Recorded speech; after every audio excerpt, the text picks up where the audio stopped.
chapter 9 of the book that I wrote, Perspective, which is developing the mindset, how to develop the mindset to start and build your own business. It's a book not for the experts.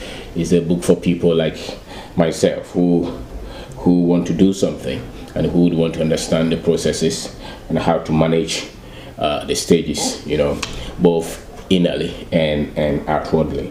So this chapter I'm saying that many people do not know what to do after completing college.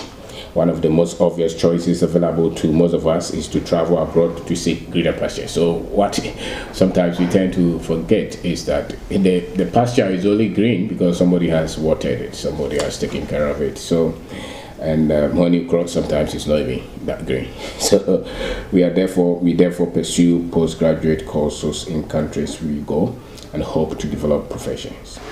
Very few Africans move from Africa to anywhere in the world to become entrepreneurs. Most of us go to look for jobs. Most of us don't go to create jobs, because it's easier to go to any country to just look for a place to work and to start to receive salary. So we go there to look for jobs.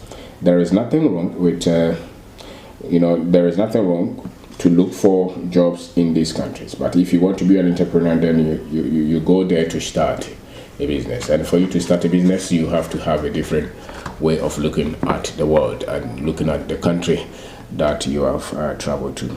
Your choices or the ones made for you might have ended you abroad. So some of us our parents went there, they wanted us to come. Some of us were born there, some of us we went there anyway anyhow. So but the thinking that those who are abroad have more opportunities is not true. I think opportunities are carved up in problems, so where you have a lot of problems, that's where you have a lot of opportunities. Most people want easy things, so they want everything to be smooth, everything to be perfect, and a lot of our people complain so much about the challenges and the difficulties and the problems that we all go through in our country. So the world has already really changed, and probably the only thing that has not changed, maybe, is our thinking about possibilities and opportunities in Ghana, and for that matter Africa. Most African countries, you really have to have a shift of mind to start to believe in that country, in that African country that you come from, and also to start to see the opportunities that are in that country, largely because of the way we've been brought up, particularly those of us who went to school. So the things that were not put in school, the things that were extracted from the school, for instance, financial education, problem solving, critical thinking, technical expertise that we have to develop. A lot of us did not have that, and therefore when you come out of school, you're virtually empty in terms of those things, and yet those are the things that you would need to see opportunities. So people who have been employed all their lives abroad, they come home to Africa and they want to start businesses. Then the reality of entrepreneurship hits them, so they've been employed abroad and they want to come home and start businesses. It is amazing. So then the reality of entrepreneurship hits them. Most move back quickly because no matter what you come with, you're still going to go through the processes, still going to go through the challenges of anybody picking an idea and making it into a business. And so when they come and the problems hit them, they start to run away. Entrepreneurship is not just about making money. It is more of a cause and wanting to build a vision. So it's a vision that you want to realize. If you come and start business and you were never into business, you will go through the processes of entrepreneurship development. What should keep you going should be your belief in the idea that you are building. It has little to do with I have come with money.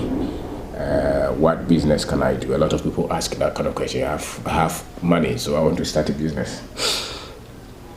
But if you were doing business somewhere, even if you're doing business somewhere, you will still need to learn how to do business in the African environment, in our culture. The way we think may be that different. The way our things move, the way the government works, government agencies work, with the way your people that you employ work, the way you yourself, you will move. So the behavior and the work ethics of the people, government laws. It takes patience, skill development, and high sense of purpose to develop this. It takes a lot of work for you to go through all before it starts to make sense. So in life, the desire to fulfill your destiny must prepare you more than the search for greener pastures. Your destiny is tied to helping and lifting others. We all came to this world to help others, to bring dignity, to bring good things to people. And the more we're able to do this well and to make life comfortable a bit for people, the more we're able to do it well, whether through our employment, whether through our business, whether through anything that we do, the more successful that we become.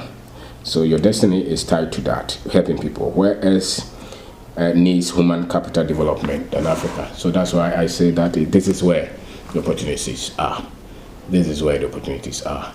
The only challenge is that the mind is a bit different. So nothing determines the cause of a nation more than the mindset of its citizens or its citizenry.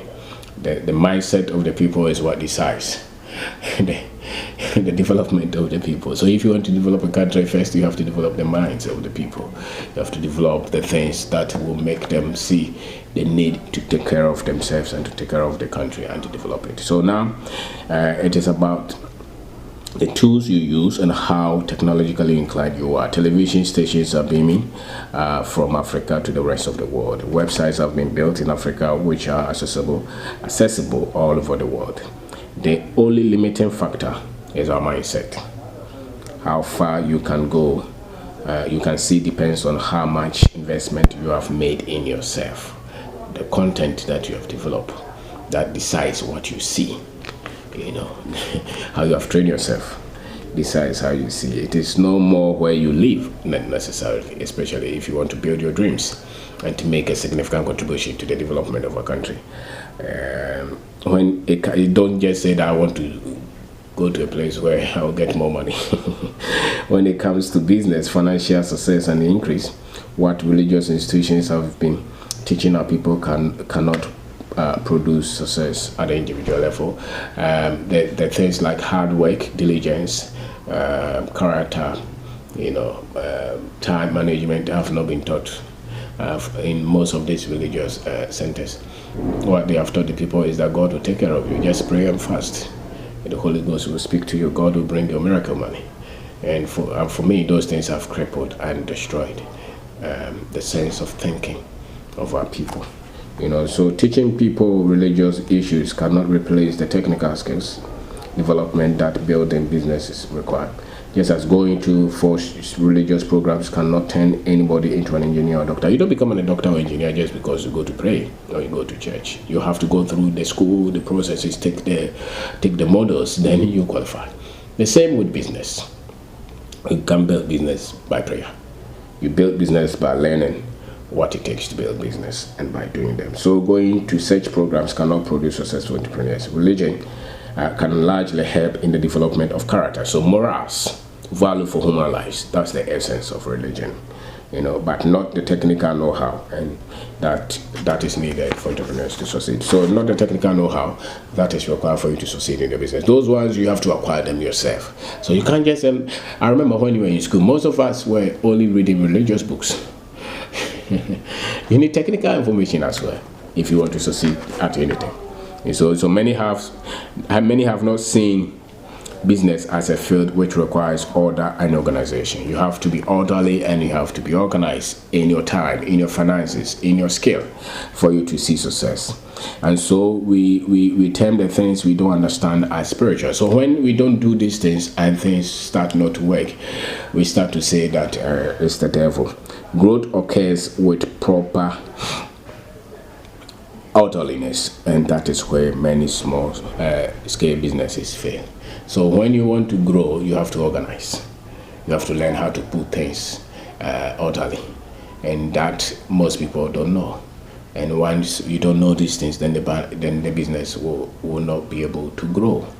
Your decisions and choices are deciding what you're becoming, what the business is becoming. So there are principles of growth. Intensity, focus, resilience, persistence, commitment to goals, being understanding the laws that will bring the growth is key. If you're going to be hugely successful in anything, particularly as a business person, you would be required to do some of these things. So some of these things are principles that will bring growth. Number one is coming early and be the ones, which means that putting more hours. Whatever that you are spending your time on, that is what you're becoming. So the more, whatever you want to succeed in, whichever age that you are now, whatever you have spent your time on, that is what you are known for. So if you have not spent your time on things that are important, you see that you are not so much proud of the results that you have had. Now you can change that if you start to focus on the things that will bring the results that you so need. So develop your talent. All of us have talent, so you need the required knowledge to develop that talent, whatever talent that you have. Be loyal and be honest. Don't screw people and be so much selfish that you want to lie to get, and it must always come to you. That will destroy you. Be committed and persistent. Don't just give up because you meet oppositions. Some of the things you just have to keep at it. Think big, think huge. Look at the next 10, 20, 30 years. Look, don't just think small and by yourself. Think of how you can employ more people, how you can solve more people, how you can become huge. There's nothing wrong if you want to become hugely successful.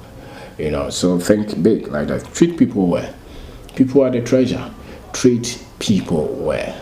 The quality of any human being is how he treats another person. Treat people with respect, with kindness, with compassion. Not just people with power and money, everybody. The one that you think even needs your help. So don't be occupied with the criticism from those who don't know how to start and grow business. A lot of people will criticize you. A lot of people will disagree with you. A lot of people will tell you how to do it. Listen to them, but listen to those who are doing it, those who have done it, not those who are talking. But especially with business, have not done it. Have fun, chill. Have fun, enjoy your life, enjoy the journey. Even in the midst of the troubles, enjoy the journey, because life is once. And